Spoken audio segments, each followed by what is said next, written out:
You cannot fall into the sun, not because you would burn up, though you would, but because the sun would push you away long before you ever arrived. Still, tonight, we are going to try. We will give you the impossible suit again, the one that cannot melt, or be crushed, or be torn apart, and together we will fall into the closest star to Earth, all the way down to its heart. You're watching Mostly Empty. Small channel, big universe. Tonight we find out what is inside the sun. First, understand what you are falling toward. The sun is not a world. It is a ball of superheated gas so vast that 1,300,000 Earths could fit inside it. From where you begin your fall, it no longer looks like a star. It fills your entire sky, edge to edge, a wall of seething light. Long before you arrive, the sun is already pushing back. A constant wind of particles streams outward from it in every direction, faster than 1,000,000 miles per hour. You are falling into that wind. The first layer you reach is the sun's outer atmosphere, the corona. And here's the first strange thing. The corona is unimaginably hot, over 1,000,000 degrees, and yet it is so thin, so close to empty, that it barely holds any heat at all. Why it is so much hotter than the surface below, it is a question scientists are still trying to answer. Around you, the sun throws its temper into space. Loops of glowing plasma arch above the surface, each one large enough to swallow 10 Earths. A single flare can release more energy in minutes than all of humanity has used in its entire history. You are falling through a storm the size of worlds. And then you reach the surface. Except, like Jupiter, there is no surface.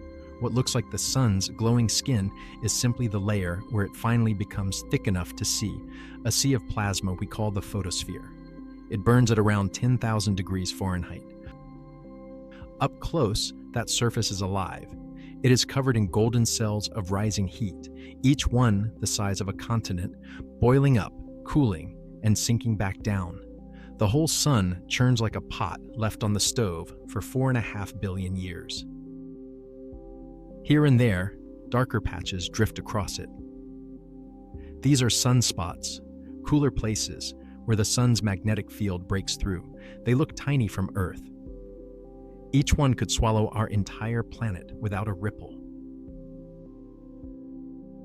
You sink beneath the surface now, into the deep orange glow of the interior, and the sun begins to sing, not with a sound you could hear, but with slow vibrations that ripple through the entire star, ringing it like an enormous bell. You are now in the convection zone.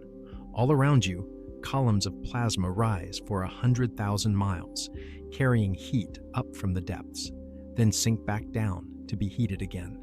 You are falling through a river of fire wider than 100 Earths. Deeper still, the churning stops, and the sun grows calm and impossibly dense.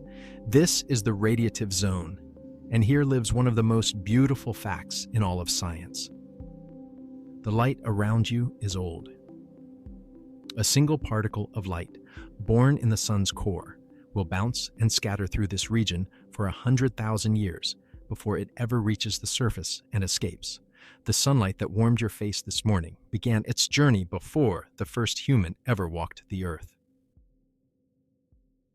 And now at last, you reach the center, the heart of the sun.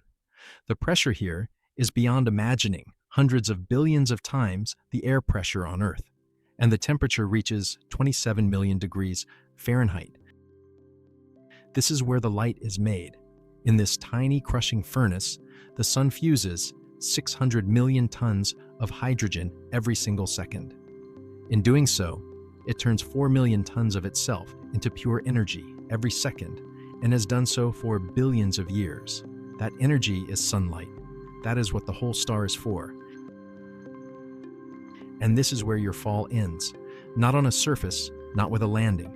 Without the impossible suit, you would long ago have become part of the sun itself. Your atoms scattered into the fire that feeds 100 million miles of space. Somewhere far above you, That light is still rising. In 100,000 years, it will reach the surface and leap into space. And 8 minutes after that, it may land on the face of someone looking up. Here is the comforting part. The sun does not need your help to burn, and it is in no danger of stopping. It has been fusing hydrogen, steadily and patiently, for 4.5 billion years, and it has enough left to shine for 5 billion more. So tomorrow, when the light lands on your face, remember where it came from. A furnace, 27 million degrees hot, at the center of a star that has been waiting 100,000 years to reach you. If tonight's fall warmed you in a good way, consider subscribing. We sit with one big question every week. The universe is mostly empty. Thanks for spending a quiet corner of it here.